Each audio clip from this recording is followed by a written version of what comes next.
Merhaba, Blender ile modellemede kaplamaları karıştırmayı göstereceğim. Önce Shading bölümüne giriyorum ve bunu siliyorum, bu görseli. Bunları yaklaştırıyorum. Kitleyebilmek için X eksenine basıyoruz. Şimdi öncelikle buraya bir yol dokusu ekledim. Buraya da kaya dokusu ekledim. Bunları bağlıyorum.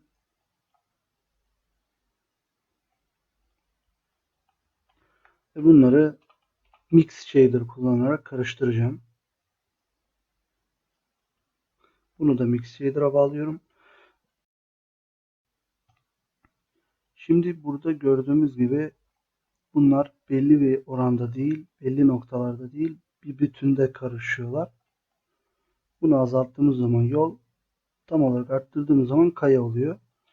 Nokta 5'e girince ikisi beraber gözüküyor fakat belli bölgelerde değil, bütünde öyle gözüküyor. Bu şekilde daha iyi. Bunu belli bölgelere uyarlayabilmek için, kayayı yol üzerinde belli bölgelere uyarlayabilmek için görsel kullanacağız. Image texture kullanacağız.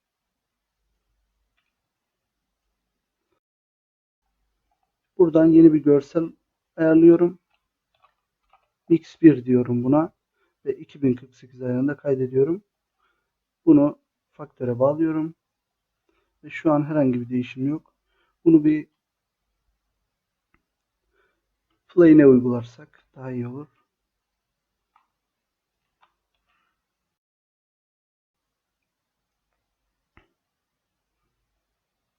Bu şekilde sadece yol görünüyor şu an için. Texture Paint'e geliyorum ve kayayı yolu şu şekilde, kaya yolun iki kenarında olacak. O yüzden bu iki kenarı boyayacağım. F'ye basıyorum ve fırçanın boyunu arttırıyorum. Şu kadar boyuyorum. Önce düz bir boyama yapıyorum. Daha sonra T'ye basıyorum ve Smear ile fırçayı F ile ayarlayarak bu şekilde bozulmalar yapıyorum. F ile ayarlıyorum. Kayalar dağınık bir şekilde yerleşsin diye var bu. Şimdi burası dursun ve düz şekilde karşılaştıralım. Bu şekilde karışıyorlar. Tabi bozulmalar eklediğim zaman daha gerçekçi oluyor bu şekilde. Düz olunca direkt bir geçiş oluyor. O yüzden bozulmalar ekliyorum. Bu şekilde bozulmaları devam ettiriyorum.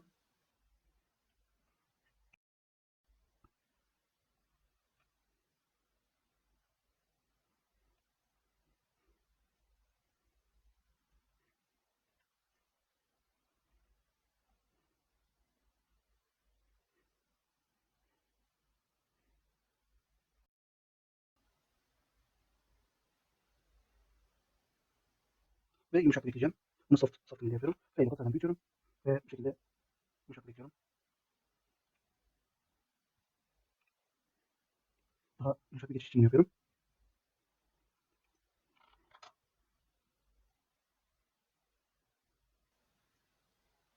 Evet, bu şekilde karıştırıyorum ve bozulmaların buraya kadar geldiğini, kayaların buraya kadar geldiğini görüyorum.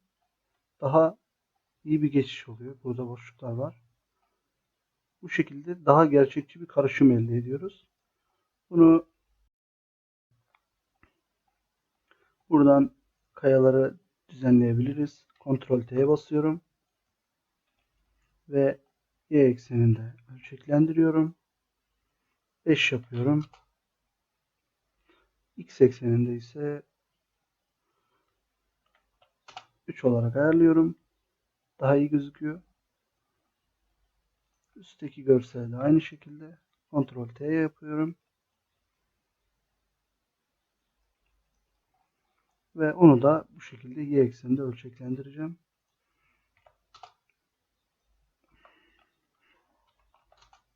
Y ekseninde ölçeklendiriyorum. 4 de yapabilirim. Bu şekilde daha gerçekçi bir karışım oluyor. Burada gördüğümüz gibi 2 tane Principled BSDF ve bağladığımız görseller. Tabi bunların diğer düğümlerini bağlamadım. Roughness, Normal. Bunları bağlayıp çok daha gerçekçi görüntüler elde edebilirsiniz. Burada bunu çıkarıyorum. Ve bunu mutlaka kaydetmeniz gerekiyor. Belli bir süre sonra kaybolacaktır. Bunu kaydetmezseniz bütün bu boyamalarınızı kaybedersiniz. Bunu çıkarıyorum. Şimdi buraya herhangi bir texture bağlıyorum. Ve bunu faktöre bağladım.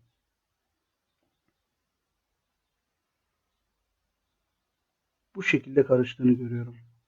Bu neden bu şekilde karışıyor? Shift, Ctrl ve Sol tık ile gördüğümüz gibi bunun siyah boyamaları burada.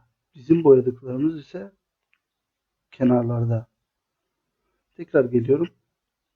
Yani faktör Voronoj'un verdiği değer neyse ona göre karıştırıyor. Biz faktöre bu şekilde boyama ile bu veriyi veriyoruz.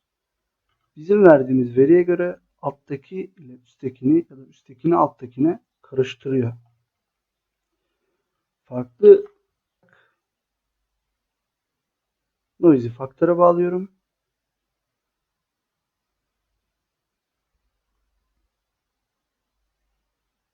Ve noise'de ise bu şekilde bir karışım oluyor. Bunu azaltabilirim veya arttırabilirim. Değişiklikler yapabilirim. Bunun için de Shift Ctrl sol tık. Bu da bu bölgelerde karışıyor. Yani faktör normalde bir bütün üzerinde karıştırıyor. Aşağıya veya yukarıya doğru çekiştirince, fakat farklı bir veri bağlanınca veri ne derse onu yapıyor. Bu şekilde kaplamaları birbirine karıştırmış oluyoruz. Burada ise devre dışı diffuse düğümleri var. M tuşuyla açıyorum ve bunları bağlıyorum. Principled'da olan işlemi diffuse'da da yapacağım. Surface düğümüne bağlıyorum. Bu da aynı şekilde aynı kaplamaları içeriyor. Burada farklı bir mix düğümü var. Bunu bağlıyorum. Texture Paint'e geliyorum. Herhangi bir boyama yapıyorum. Şu şekilde herhangi bir boyama yapıyorum. Ve Shading bölümüne geliyorum. Gördüğünüz gibi Diffuse düğümlerinde de işe yarıyor.